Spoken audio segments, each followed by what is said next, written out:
here we are with Mike Stanton, left-handed specialist, relief pitcher. Played for the Atlanta Braves, played for the Yankees, won 3 World Series with the Yankees, a partial with the Atlanta Braves. Right.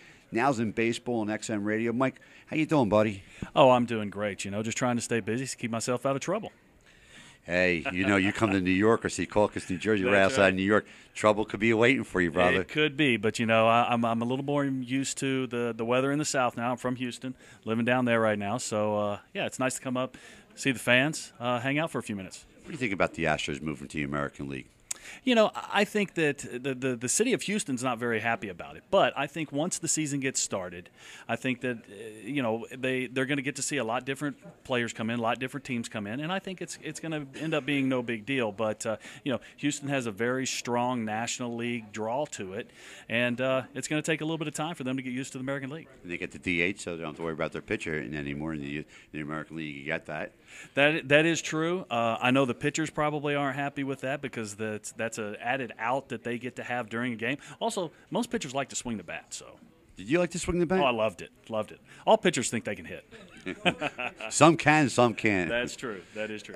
Mike, being a left-handed specialist and brought in for special occasions, especially in your career, all through your career, you were doing that.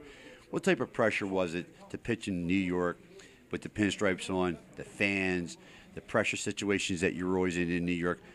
How did you handle that type of pressure? Well, it never was that big of a deal for me because I was always going to be harder on myself than anybody else could be. And my job was to go out there and get the hitter out. That's the approach. That's the approach I had my whole career. Sometimes it worked, sometimes it didn't. But, the fans, that just kind of made it all a little bit more fun. But, it just, to me, it really wasn't that big of a deal playing in New York. Now, I know you're done with baseball, and now you have your own show on XM Radio. Tell us about your show. Yeah, I do a post-game show called Round Trip on MLB Network Radio on Sirius XM. What's the numbers on the XM? Oh, gosh. It's Sirius 209, XM 89. There you go, 209 and 89 for That's everybody. Right. Yeah, and it's fun. They put a line into my house so I don't have to go to a studio and do it. And, most of the time during the regular season, it's post-game. It's at the end of the evening. So all we do is talk about all the games. It's a call-in show. Have a good time. That's great. Baseball, to me, is the greatest sport ever invented. It's a great sport to play. At 53 years old, we have over 55 teams, right. Over 60 teams, right. 65. I've been invited to play in a few of those, but I haven't gone there yet. How's the arms? The arm still working? Actually, the arm's fine. That's not what ended up costing me in my carear. Was my left knee. Oh, boy.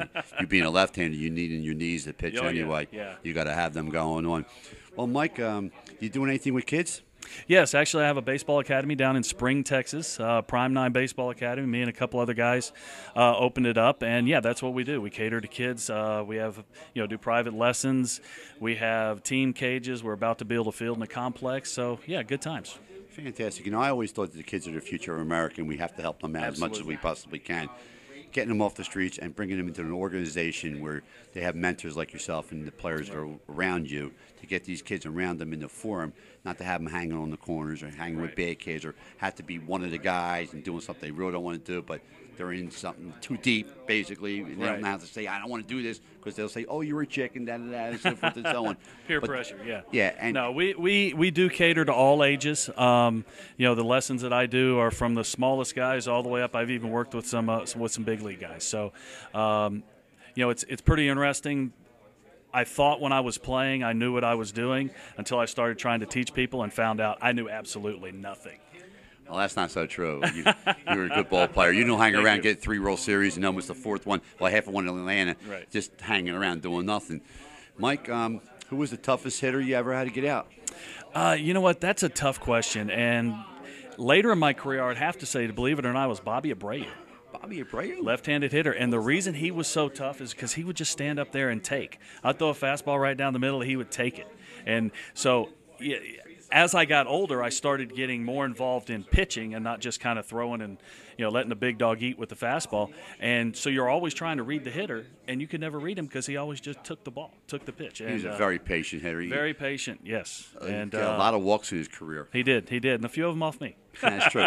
Now, did you ever think about getting back into Major League Baseball as some type of pitching coach, maybe in the minor leagues or the major leagues? You ever have any thoughts on that? I have. I haven't really pursued it all that much at this point, but I have definitely thought about it, and it's something that I think very well might be in my future. I hope so. Michael, thank you so much for being here. Thanks for the interview, and I wish you nothing but the best of luck. Thank you very much.